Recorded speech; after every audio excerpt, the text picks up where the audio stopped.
Scarecrow.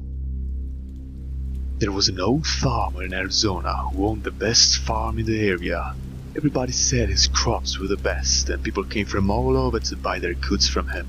Whenever people asked him how he was able to grow such good quality crops, the old farmer would say it was all down to his scarecrow.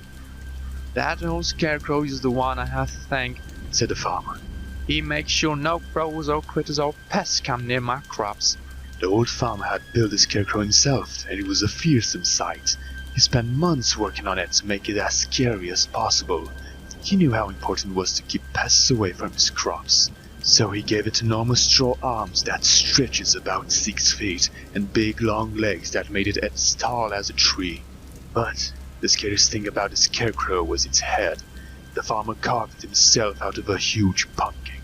He spent countless days and nights perfecting his design, until it was perfect.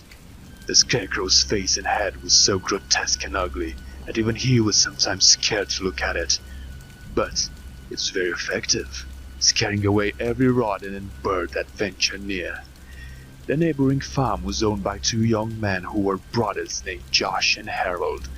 They were lazy and never did much work around the farm, which resulted in their crops being bad. They were jealous of the old farmer's success and were plotting against him. If they could drive him out of business, they could take over his farm and make more money. So, one night, the brothers decided to sneak onto the old farmer's land. They stole his prized scarecrow and brought it back in their own house, where they stuffed it into an old closet so nobody will ever find it. The next day, the farmer woke up to find his hideous scarecrow missing and all his crops being eaten by rats and crows. He fell to his knees and cried, knowing that his farm would soon be out of business. Meanwhile, the brothers, Josh and Harold, were watching from their own property, and they couldn't help laughing out loud when they saw the old man's tears of grief. Hearing their laughter, the old farmer came over and asked them if they knew what happened to his scarecrow. The brothers looked him right in the eye and said that they had no idea where his precious scarecrow might be. "But you know, I'll go out of business and I have to sell my farm if I can't find my scarecrow," said the farmer. Josh just laughed in his face, saying, "That's just your tough luck, isn't it?" "Sucks to be you," giggled Harold. The old farmer walked slowly back to his house, his head hanging down in defeat and depression. That night, Josh and Harold had trouble sleeping, not because they felt any remorse, but because they couldn't get the image of the scarecrow's horrible twisted face out of their minds.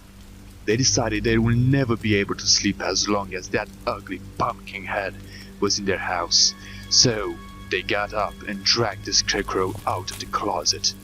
Harold took a baseball bat and smashed the scarecrow's head to pieces until all that was left was little bits of pumpkin strewn around the floor. The brothers swept all the pumpkin head pieces and threw them in the trash. Then they went back to bed and were soon fast asleep, having put all thoughts of the disgusting scarecrow face out of their heads. Sometime after midnight, Josh and Harold were awakened by the sound of scratching and clawing in the bedroom door. Did you forget to put the dog out?" asked Harold, sleepily. We don't have a dog," stamped Josh.